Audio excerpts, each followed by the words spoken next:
আসসালামু আলাইকুম। আমি আজকে আপনাদেরকে একটা সহজ রেসিপি দেখাবো। পালং শাক দিয়ে মাসকলাই ডাল কিভাবে রান্না করি আমি। এই যে দেখেন, প্রথমে আমি পালং শাকগুলো সুন্দর করে ভালো করে ধুয়ে পরিষ্কার করে নিয়েছি। মাসকলাইয়ের ডালগুলো ধুয়ে নিলাম।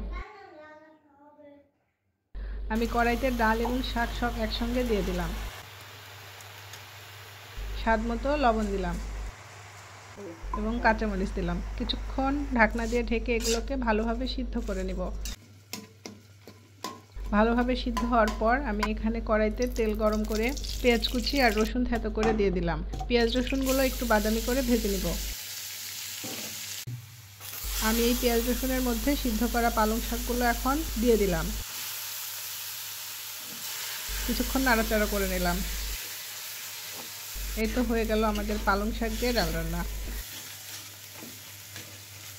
ভিডিওটি ভালো লাগলে অবশ্যই পাশে থাকবেন এবং সাপোর্ট করবেন। আসসালামু আলাইকুম।